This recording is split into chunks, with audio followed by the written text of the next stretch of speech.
حال کے لیے جیسے ہی نبی علیہ السلام مدینے میں پہنچے، مدینے کی بچیوں نے ایک قصیدہ پڑھا جو بڑا لمبا ہے.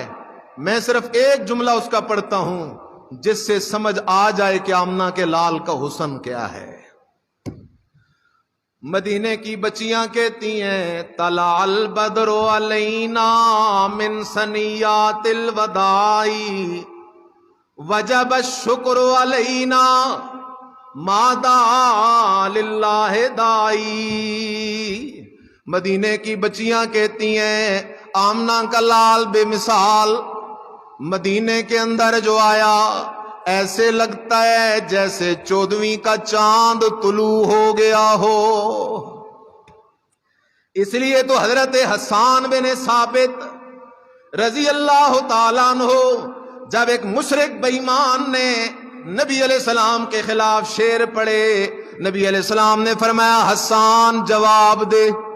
حضرت حسان بن ثابت بیٹھ گئے، نبی علیہ السلام سامنے موجود ہیں. حضرت حسان کی نظریں نبی علیہ السلام کے چہرے پہ ہیں. سبحان اللہ، منظر کیا ہوگا. حضرت حسان بن ثابت نبی علیہ السلام کے چہرے کو دیکھ دیکھ کے شعر پڑھنا شروع کرتے ہیں.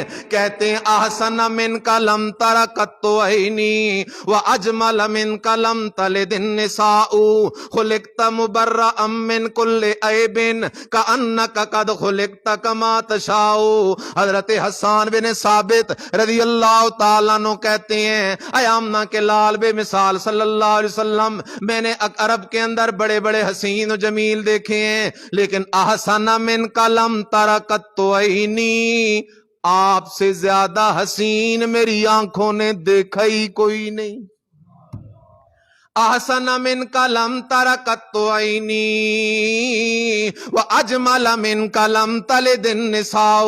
حضرت حسان بن ثابت ذرا آگے بڑھ کے کہتے ہیں دیکھنا تو بعد کی بات ہے، میرا ایمان کہتا ہے اجمل من کا لم تلد النساء، آپ سے زیادہ حسین و جمیل آج تک کسی ماں نے پیدا ہی کوئی نہیں کیا ہے.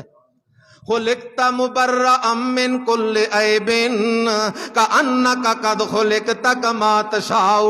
اے اللہ کے نبی، میرا دل کہتا ہے خلقت مبرأ من کل عیب، اللہ نے آپ کو ہر عیب سے، ہر کمزوری سے پاک کر کے پیدا کیا ہے، بری کر کے پیدا کیا ہے. میرا دل یوں کہتا ہے کأنک قد خلقت کما تشاء، جیسے کہ اللہ نے آپ کو اپنی مرضی کے مطابق بنایا، آپ سے پوچھ پوچھ کے بنایا. بتا میرا محمد تیرا مکھڑا کیسے بناؤں، بتا میرا محمد تیری آنکھیں کیسی بناؤں، بتا میرا محمد تیرے گال کیسے بناؤں. اس لیے تو اردو کا شاعر کہتا ہے چاند سے تشبیہ دینا یہ بھی کوئی انصاف ہے، چاند سے تشبیہ دینا یہ بھی کوئی انصاف ہے.